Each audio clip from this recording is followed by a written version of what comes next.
Добро утро! Вие сте с рубриката Духовен поглед. Аз съм Румяна Иванова.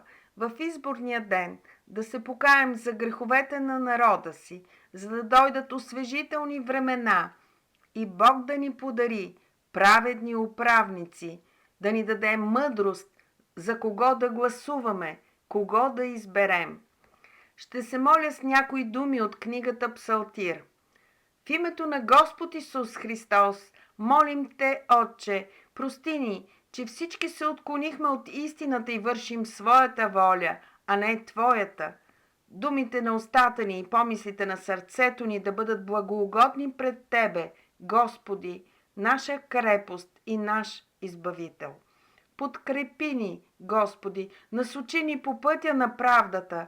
Нека благостта Ти и милостта Ти бъдат явни в България. Покажи ни, Господи, Твоите пътища и научи ни на Твоите пътеки. Насочи ни към Твоята истина и ни научи, защото Ти си Бог на нашето спасение. На Тебе се надяваме всеки ден. В името на Исус Христос Те молим, прости греховете и престъпленията ни. По милостта си спомни си за нас, по Твоята благост, Господи. Благ и праведен е Господ, затова учи грешните в пътя, насочва кротките към правда и учи кротките на своите пътища. Всички пътища Господни са милост и истина за уния, които пазят завета Му и откровенията Му. Заради Твоето име, Господи, прости греха ни, защото е голям. Кой е човекът, който се бои от Господа? Нему Той ще посочи кой път да избере. Неговата душа ще пребъде в добро и неговото потомство ще наследи земята. Тайната Господня е за уния, които му се боят. На тях открива Той своя завет. Господ е крепост на своя народ и спасителна защита на своя помазаник. Спаси народа си и благослови българския народ, наследството си, паси ни и ни въздигай навеки. Господ ще даде сила на своя народ. Господ ще благослови с мир своя народ.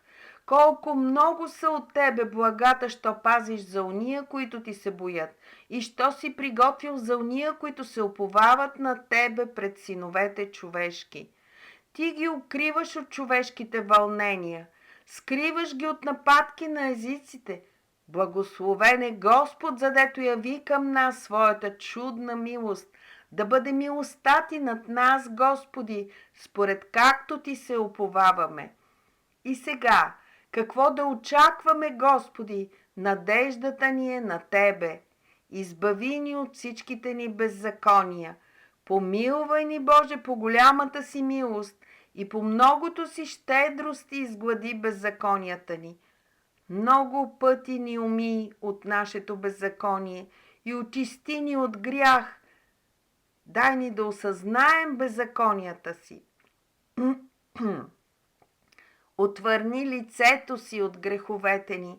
Сърце чисто създай в нас, Боже, и правия дух обнови вътре в нас. Не ни отхвърляй от лицето си и светия Твой дух не отнемай от нас. Върни ни радостта на Твоето спасение и с властния дух ни утвърди.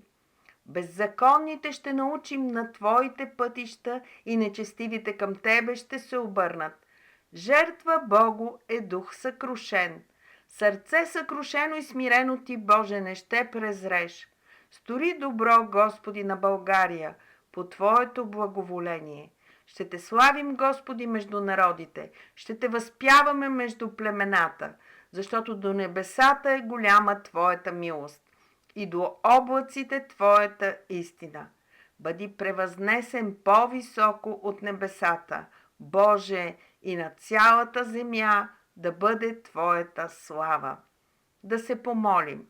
Отче наш, който си на небесата, да се свети Твоето име, да дойде Твоето царство, да бъде Твоята воля, както на небето, тъй на земята. Насъщния ни хляб дай ни днес и прости нам дълговете ни, както и ние прощаваме на длъжниците си. И не въведи нас в изкушение, но избави ни от лукавия, защото Твое е царството и силата и славата вовеки. Амин. Желая ви успешен избор днес и благодатна седмица. Очаквам мнения и въпроси. Адресът на рубриката във Facebook и YouTube е Духовен поглед на български с интервал между двете думи.